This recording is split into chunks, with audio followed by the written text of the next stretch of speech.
नमस्कार, मैं हूं आपके साथ रंजीतार और आप देख रहे हैं RL TV इंडिया। तो आज है 19 अगस्त और दिन है मंगलवार, सुबह के 6 बज चुके हैं। समय हो चुका है न्यूज बुलेटिन का। ये जानेंगे क्या कुछ चल रहा है देश और दुनिया में। तो आज बात करेंगे राहुल गांधी की बिहार में चल रही वोट बचाओ यात्रा को लेकर। साथ ही देश के प्रधानमंत्री नरेंद्र मोदी जी ने दिल्ली में एक नई योजना का शुभारंभ किया और दिल्ली को दिए करोड़ों की सौगात। जानेंगे आज की इस बुलेटिन में। साथ ही इंडिया और यूएसए रिलेशंस को लेकर भी आज की बुलेटिन में बात करेंगे और काफी गहन चर्चा करेंगे डोनाल्ड ट्रंप और नरेंद्र मोदी को लेकर। पता होगा कि अमेरिकी राष्ट्रपति डोनाल्ड ट्रंप और साथ ही रूस के राष्ट्रपति यानी व्लादिमीर पुतिन दोनों की मीटिंग हो और मीटिंग से क्या कुछ निर्णय निकल के आए और ऐतिहासिक मीटिंग के बाद क्या कुछ उन लोगों ने डिसीजन लिया, जानेंगे आज की इस बुलेटिन में। साथ ही बात करेंगे शेयर मार्केट के बारे में, क्या कुछ शेयर मार्केट में चल रहा है, जानेंगे आज की इस बुलेटिन में काफी डिटेल के साथ। साथ ही बिहार में चुनाव प्रचार को लेकर बिगुल फूंक चुका है और साथ ही राहुल गांधी या फिर पूरा इंडिया गठबंधन एक साथ मजबूत नजर आ रहा है। क्या कुछ खबरें हैं, जानेंगे आज की इस बुलेटिन में।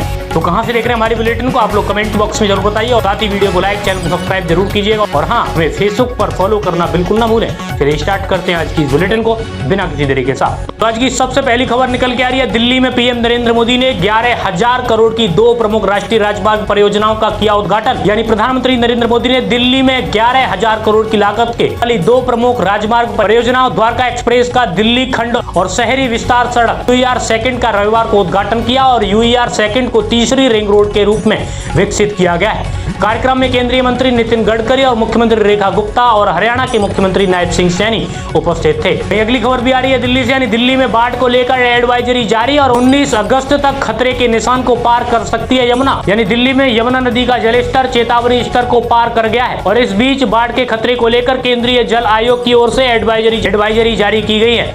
रविवार को जारी एडवाइजरी में कहा गया कि 19 अगस्त तक यमुना का जलस्तर खतरे के निशान को पार कर 206 मीटर तक पहुंच सकता है। वहीं अगली खबर आ रही है पुतिन को लेकर, यानी पुतिन ने पीएम मोदी को किया फोन और ट्रंप से हुई बातचीत की दी जानकारी।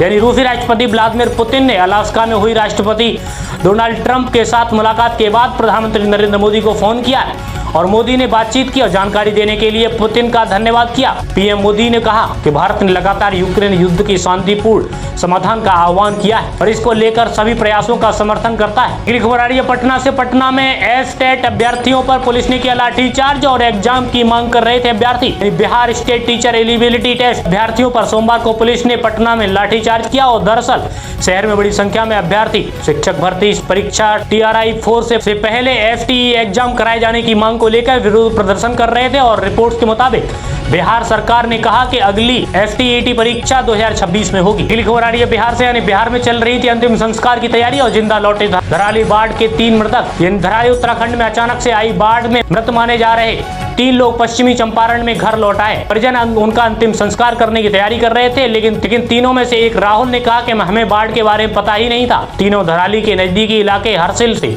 3 दिन पहले निकल गए थे। वही खबर आ रही है शेयर मार्केट को लेकर, यानी सप्ताह के पहले दिन में सेंसेक्स 600 प्लस अंकों की तेजी के साथ हुआ बंद और 9% उछले मारुति के शेयर। यानी शेयर बाजार में सोमवार को तेजी दिखाई दी और शुरुआती कारोबार के दौरान सेंसेक्स 1100 के अंक तक चढ़ा।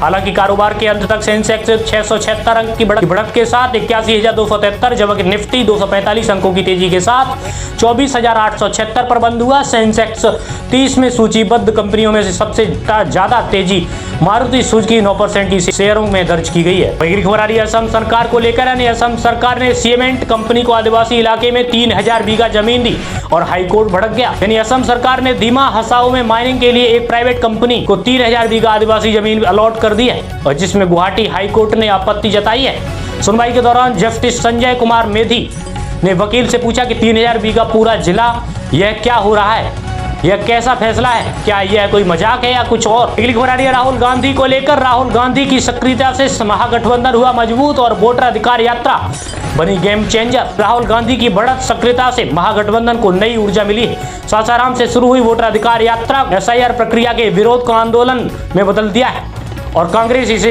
लोकतंत्र बचाने की लड़ाई मान रही है। विभिन्न विपक्षी दलों की एकजुटता और राहुल की रणनीति ने महागठबंधन को NDA के सामने मजबूत विकल्प बना दिया है। यानी आप सांसद संजय सिंह ने कहा कि मुख्य निर्वाचन आयुक्त ज्ञानेश कुमार की प्रेस कॉन्फ्रेंस से पूरे देश को पता चल गया है कि चुनाव आयोग ने वोट चोरी की है, अपना घोटाला किया है। उन्होंने कहा कि वोटिंग वाले दिन भी टीवी पर महिलाओं के वीडियो इंटरव्यू चलाए जाते हैं। तो उससे निजता का हनन नहीं हो गया। वही की खबर आ रही है कंगना रनौत को लेकर, यानी जब उनके पास मौका था तब भ्रष्टाचार किया, अब देश की प्रगति पर दुखी है। कंगना रनौत ने कांग्रेस पर, यानी बीजेपी सांसद कंगना रनौत ने कांग्रेस नेताओं को लेकर कहा कि आप समझ सकते हैं कि अगर उन्हें सत्ता नहीं मिलती तो वो कोई काम नहीं करने देते, जब उनके पास अवसर था तो उन्होंने भ्रष्टाचार किया। कंगना ने आगे कहा कि अब देश प्रगति कर रहा है तो वे दुखी है, जनता देख रही है, वे कोई चुनाव नहीं जीत पाएंगे। वही खबर आ रही है उपराष्ट्रपति उम्मीदवार, यानी कितने पढ़े लिखे हैं और एनडीए के उम्मीदवार हैं। बीजेपी के एनडीए ने उपराष्ट्रपति चुनाव में महाराष्ट्र के राज्यपाल सीपी राधाकृष्णन को अपना उम्मीदवार बनाया है। तमिलनाडु के त्रिपुरा में जन्मे राधाकृष्णन ने शुरुआती पढ़ाई में होम टाउन की थी और उन्होंने वीओ चिदंबरम कॉलेज से बीबीए का कोर्स किया था। वह कॉलेज लेवल में टेबल टेनिस चैंपियन रह चुके हैं। वही अगली खबर आ रही है एनडीए उम्मीदवार राधाकृष्णन ने पीएम मोदी से की मुलाकात, यानी दिल्ली में उपराष्ट्रपति पद के लिए एनडीए उम्मीदवार यानी राधाकृष्णन ने पीएम मोदी से की मुलाकात। यानी उपराष्ट्रपति चुनाव 2025 में बीजेपी की अगुवाई वाले एनडीए के उम्मीदवार सीपी राधाकृष्णन ने सोमवार को प्रधानमंत्री नरेंद्र मोदी से मुलाकात की और जिसकी तस्वीरें सामने आई।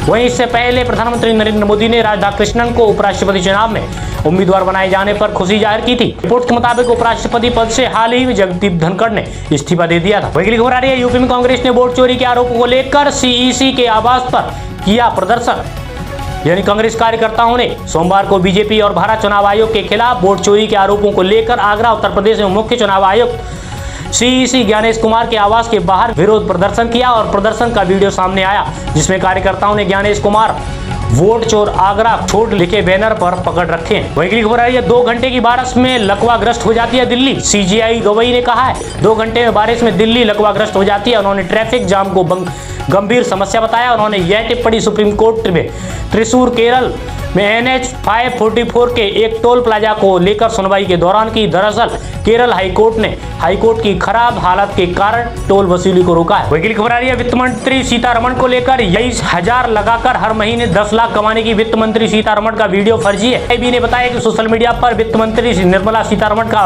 वीडियो वायरल हो रहा है और वीडियो फर्जी है, जिसमें दावा किया गया है कि 22,000 निवेश कर योजना 60,000 और 10 लाख प्रति माह कमाए जा सकते हैं। रिपोर्ट के मुताबिक PIB यह वीडियो डिजिटल रूप से हेरफेर करके बनाया गया है और भारत सरकार द्वारा ऐसा कोई कार्यक्रम शुरू नहीं किया गया है। अगली खबर आ रही है मशहूर एनालिस्ट ने बताया कि कैसे ट्रंप 2.0 ने भारत अमेरिकी संबंधों की मट्टी पलीत कर दी है। मशहूर अमेरिकी एनालिस्ट जकारिया ने कहा कि भारत अमेरिका के रिश्ते मजबूत होने में 25 साल लग गए, लेकिन राष्ट्रपति डोनाल्ड ट्रंप ने 2.0 प्रशासन से मिट्टी पलीत कर दी। उन्होंने ट्रंप की गलतियां गिनाते हुए कहा कि अमेरिका ने भारत की सर्वाधिक टैरिफ वाले देशों में डाल दिया है और पाकिस्तान का टैरिफ घटा दिया है। पाकिस्तानी आर्मी चीफ असीम मुनीर से प्राइवेट मीटिंग की है। अगली खबर आ रही है केजरीवाल को लेकर, यानी अरविंद केजरीवाल ने कहा कि न कोई पकड़ा गया, न दिल्ली में स्कूलों को मिल रही धमकियों पर। क्या बोले अरविंद केजरीवाल? दिल्ली के कई स्कूलों को सोमवार में बम से उड़ाने की धमकी मिली और आप संयोजक अरविंद केजरीवाल ने एक्स पर लिखा कि दिल्ली के स्कूलों को बार बार धमकियां मिल रही हैं, लेकिन आज तक कोई पकड़ा नहीं गया है और न कोई कार्रवाई शुरू हुई है।